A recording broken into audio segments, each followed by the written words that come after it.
Hello, guys. So we must be ready and discern the times, like the wars and all that. We got to discern and look up. Our redemption is near. We got to observe, different countries, especially like Israel and Iran.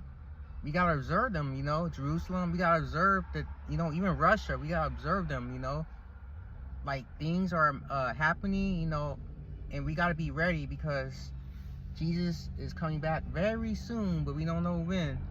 But we got to discern the times. Even when you look at on the news, the wickedness that's happening, the destructions and killings, and that means that time is ticking. It's getting closer. We're living in the last days, but we got to discern.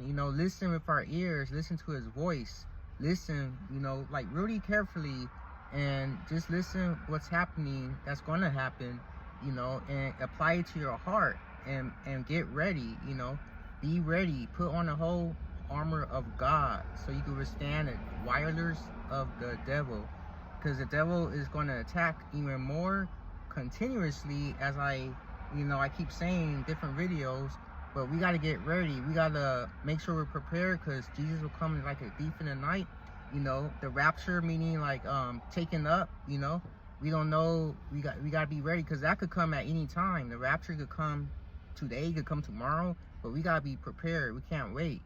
Can't wait till the last moment. We got to be ready right now. Like Greg Glory, the pastor Greg Glory says, he made a good point.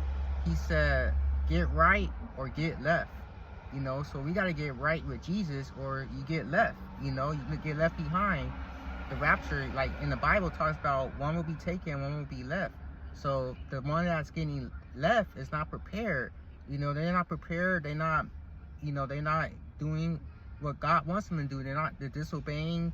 They're not really focusing on Jesus. They're just into this world. So that means they're going to be left in this world. The ones who are getting right with Jesus, who's not from this world, who's focusing on Jesus, is going to be taken up with Jesus in heaven with Him, where they belong, because they're citizens of heaven. They're focusing on the things of heaven, not on the things of the world. So we got to be prepared, guys. It's going to be tough, It's testing, a lot of testing out there, seeing who really is for Jesus or not. Like Judas, like in the Bible, Judas is the one that betrayed Jesus and went to the religious teachers, the Pharisees, and he wanted money, so he told them to where Jesus was, so that's why they want to crucify Him.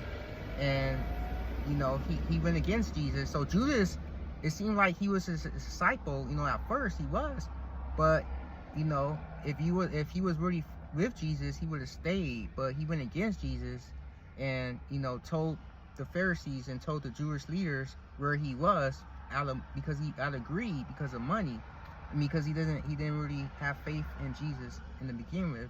So his true sheep will stay with Him. So we gotta be prepared. And you can't pretend when you say you have faith in Jesus. When you're saying you're loving others, you can't like pretend like the Pharisees pretend. They, in the outside appearance, they seemed like they were doing that. Like really trying to follow the Moses law, really trying to do what's right. Really trying to. It seemed like they really try to help people. Like in a way. Because they was following the Moses law, but inside their heart was evil and wicked. They didn't like those people. It's like they always want to condemn right on the spot.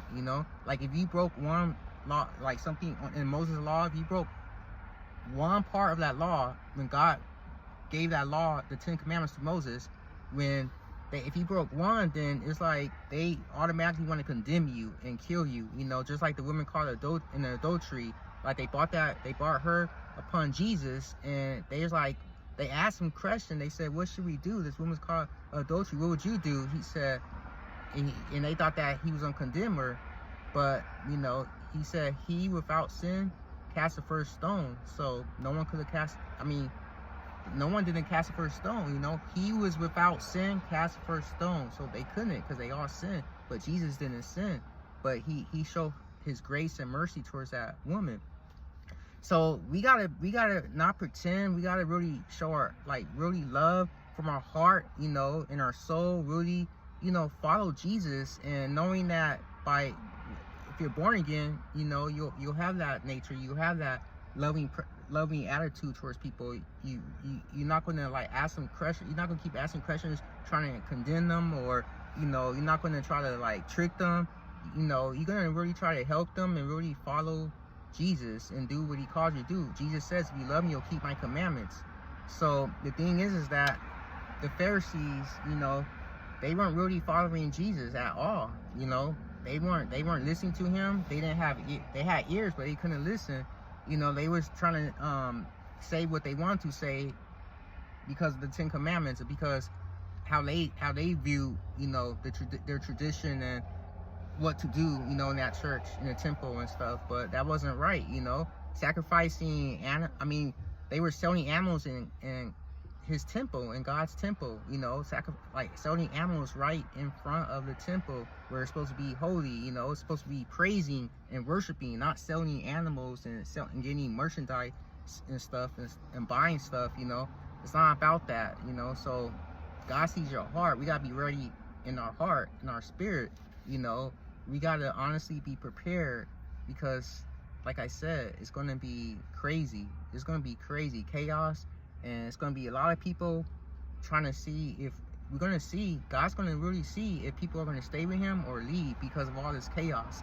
You know, if they can't take it no more, they just want to run away and go to a different place, you know, and they lose their faith, commit suicide, you know. So testing is really gonna come in this world, and if you're for Jesus, you're going to endure the test. You're going to pass the test. If you're not for Jesus, then, you know, you're going to fail the test, you know. So it's just a wake-up call, too, to remind you guys that, you know, this world, as you see it, it seems like it's going on just for a moment, you know. Just like, if you think about it, like the enemy tries to tempt you with pleasures. It feels good. It may feel good for a moment. This world's going on for a moment, temporary. Like the devil's giving you these pleasures, temporary pleasures, but it's all going to fall. It's all going to perish. You know, it's not going to last forever. With Jesus, it lasts forever. You know, he gives you the true treasures of your heart. You know, which is him. He gives you the desires of your heart, which is him. You know, with Jesus, it's an ultimate satisfaction. It's an ultimate desire. You know, like you're satisfied. You know, it's not the things of this world that satisfy you. It's the things of Jesus that satisfy you. The things of life, the things, you know, that he keeps you breathing. You know, he breathes in breath of life in you, your soul, your spirit, the life, you know, that Jesus has given you. You know, the life that, you know, he sees in you is most important than what you see in this worldly stuff. So it's just you got to get a bigger perspective on who Jesus is. And just be ready, guys, because, you know, it seems like it's peace right now, you know, because a ceasefire between Israel and Iran, but it's just a temporary. That's even temporary too, because it's going to blow out into chaos, you know. So don't be fooled by the devil. Be prepared in Jesus. Accept Jesus with a pure heart, and you will be saved. God bless.